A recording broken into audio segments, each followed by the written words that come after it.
Kanha cassette प्रस्तुत करते हैं चंदू साहू, उत्तम कुमार साहू, हरिराम साहू की आवाज में सुपरहिट देवी जसगीत एल्बम जिसका नाम है महामाया दरबार।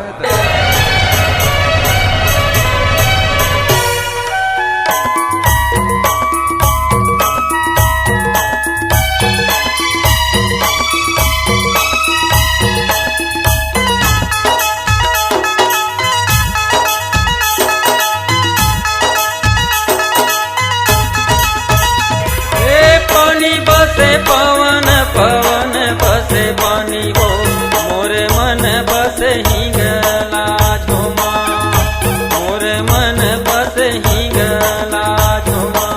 ये पानी बसे पवन पवन बसे पानी वो मोरो मन बसे हिंगला झुमा, मोरो मन बसे हिंगला झुमा। ये माया मोरे मन बसे हिंगला झुमा, मोरे मन बसे हिंगला झुमा। ये माया मोरो मन बसे हिंगला झुमा, मोरो मन बसे हिंगला झुमा।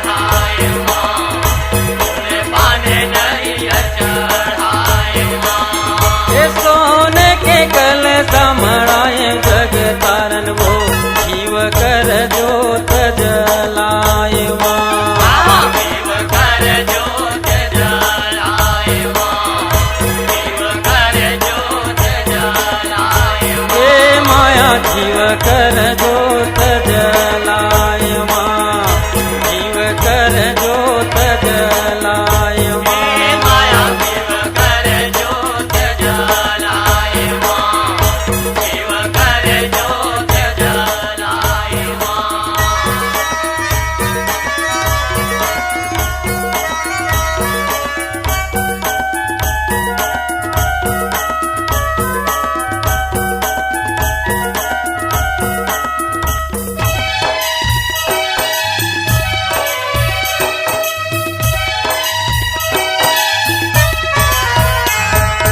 जगमग जगमग मैया जोते वो जलत है, चारों मुड़ा लागत है अंजोर हो माँ। चारों मुड़ा लागत है अंजोर हो माँ, चारों मुड़ा लागत है अंजोर हो माँ। गोरे भुवन माँ मैया जुड़े जुड़े लागे वो तन मन जीव राजूड़ाए हो माँ। तन मन जीव राजूड़ाए हो माँ, तन मन जीव राजूड़ाए हो माँ। हे माया तन मन जीव राजूड़ाए हो माँ, तन मन जीव राजूड़ाए हो माँ। हे माया तन मन जीव राजूड़ाए हो माँ, तन मन जीव राजूड़ाए हो माँ।